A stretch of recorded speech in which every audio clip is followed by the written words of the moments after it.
নাশকতা ঠেকাতে ঢাকার প্রবেশ পথ সাভার, আশুলিয়া ও ধামরাই এলাকায় টহল জোরদার করে আইন শৃঙ্খলা বাহিনী। এছাড়া নারায়ণগঞ্জ ও রূপগঞ্জে সড়কে পুলিশের পাশাপাশি অবস্থান নেয় বিএনপি। সকাল থেকে ঢাকা টাঙ্গাইল মহাসড়ক এবং ঢাকা ময়মনসিংহ মহাসড়কে দূরপাল্লার বাস চলাচল কিছুটা কম ছিল।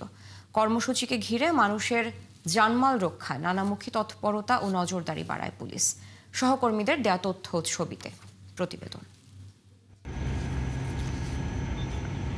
শেখ হাসিনার রায় নিয়ে আওয়ামী লীগের ডাকা লকডাউনে ঢাকার প্রবেশপথ সাভার, আশুলিয়া ও ধামরাই এলাকায় টহল বাড়ায় আইন শৃঙ্খলা বাহিনী।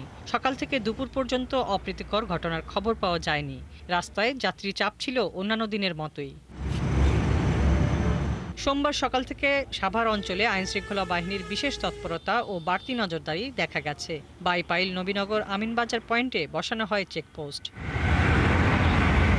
এদিকে আতঙ্ক সৃষ্টির লক্ষ্যে গতরাতে ধামরাই ও সাভারের বিরুলিয়ায় দুটি যাত্রীবাহী বাসে আগুন দেয়া হয়।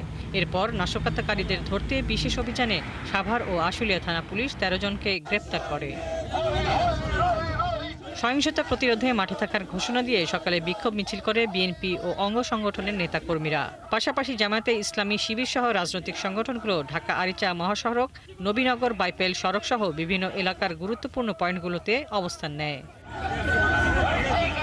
নিষিদ্ধ আওয়ামী লীগের লকডাউন কর্মসূচি প্রতিহত করতে নারায়ণগঞ্জের বিএনপি ও অঙ্গ সংগঠনের নেতাকর্মীরা বিক্ষোভ সমাবেশ ও মিছিল করে। এ সময় বক্তারা বলেন, দেশ রক্ষা করার স্বার্থে যে কোনো সময় ত্যাগ স্বীকার করতে তারা প্রস্তুত।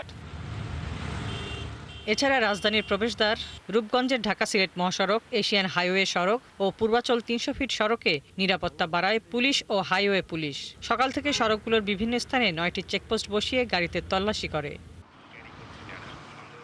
পুলিশের পাশাপাশি বিএনপি সহ বিভিন্ন অঙ্গ সংগঠনের নেতাকর্মীরা সড়কের বিভিন্ন স্থানে অবস্থান নেয়। এছাড়া সকাল থেকে ঢাকা টাঙ্গাইল মহাসড়কে কর্মসূচি ঘিরে মানুষের জানমাল রক্ষায় নানামুখী তৎপরতা ও নজরদারি বাড়ায় পুলিশ। বিজেপির সদস্যরাও টহল দেন মহাসড়কে। নগরীর কোনাবাড়ি, চান্দনা চৌরাস্তা, ভোগড়া বাইপাস, টঙ্গী সহ বিভিন্ন এলাকায় মহাসড়কের বিভিন্ন পয়েন্টে বাড়তি পুলিশ সদস্য অবস্থান করতে দেখা যায়। হাসিবা আলী বর্ণা, ৭১।